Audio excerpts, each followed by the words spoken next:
Good morning, students. Political Science, Chapter 8, Local Government.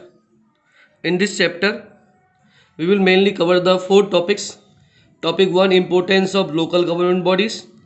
Topic 2, the provisions made by the 73rd Amendment. Third topic, the provisions made by the 74th Amendment. And the last topic, functions and responsibilities of local government bodies. In the first topic, that is importance of local government bodies. So we will complete the topic 1. Why do we need of local government bodies? Yeah, what is the importance of local government bodies in our country? Mainly, if we look that the local government bodies, it is the closest to the people. Second, it the active participation of ordinary people in development programs. It involves day-to-day life problems of ordinary peoples. It utilizes local knowledge. These are the, and the last one is representations are more responsible, efficient and people-friendly administration, effective in protecting the local interest of the people. So now we will cover all these points one by one. First is, it is the closest to the people. The local government is so near to the people that ordinary citizen very easy can approach the leaders of local government. It is for an ordinary citizen, it is not easy to approach the central government and state government. That's why we can say that it is very near to the citizens, to the people in the country. That's why we need the local government. It involves day-to-day life problems of ordinary citizens. All people face so many problems in day-to-day life. These problems can be best settled by the local governments. Central or state government may or may not be aware about the local government at the local level problems which are facing by the people. It utilizes local knowledge. Why we need the local government? Because the the rulers or leaders at the local government, they have better knowledge about their locality. They know how to spend the money in local level. Now, what is the problem in a street, in a village or in a city? Mainly to solve these problems, the local leaders at local government have the local knowledge. That's why they can make a policy very efficiently. In active participation of ordinary people in development program at local level, when development programs start, ordinary citizens also participate actively rather than the central government programs or state government programs. That's why we prefer the local government. And next is representations are responsible.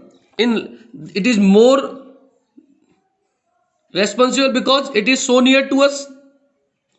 If representatives are not responsible, then we can meet them very easy. If they are not responsible, then their chance will be decreased for winning in next elections. Efficient and people-friendly administration. Local government always provide efficient and people-friendly administration. A ordinary citizen can have a relations very friendly with the administrators at local level rather than the central or state government. It is very effective in protecting the local interests of the people. Central or state government are not effective in protecting the local interests of the people, but local government very easily and very effectively can solve the problem, can protect the interest of the people at the local government.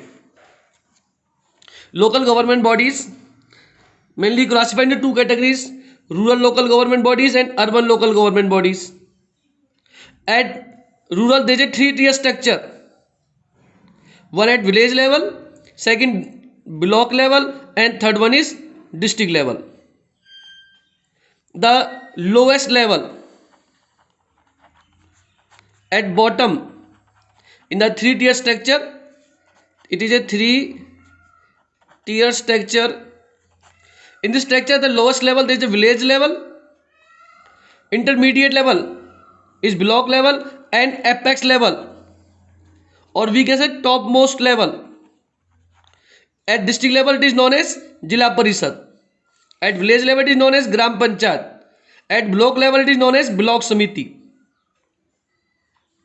Now we'll discuss all these levels one by one. The whole village divided into different wards. From each ward, one member is appointed. He or she is known as Panch or Panchayat member. And one person also elected as the president of the whole village. That person is known as Sarpanch. Sarpanch and Panchayat member, they are known as Panch. So Panch and Sarpanch constitute the Gram Panchayat. There is one more term is here, Gram Sabha. All the voters in the village are the member of Gram Sabha. When few villages group together, they constitute Block Samiti. It is also known as Panchayat Samiti, Taluka Panchayat, and Mandal Samiti. It is known by different names: Mandal Samiti, Panchayat Samiti, and Taluka Panchayat. When some block samitis group together, they constitute the Jila Parishad. The Jila chairperson is the political head at district level. Now, in the urban local government bodies, so it is also known as Panchayati Raj institution, and they are known as municipalities. So in urban bodies, they are known as municipalities and municipal corporation. The municipalities also known as Nagarpalika, and municipal corporation also known as Mahanagarpalika. Municipalities population is about 10 lakh to 25,000, and municipal corporation is they are found in the cities where the population is more than 10 lakh. The whole city is divided, urban area divided into wards. From each ward, one person elected, known as the councillor or parson. The head of municipality is known as municipal chairperson. Head of municipal corporation is known as mayor. That's all for today, students.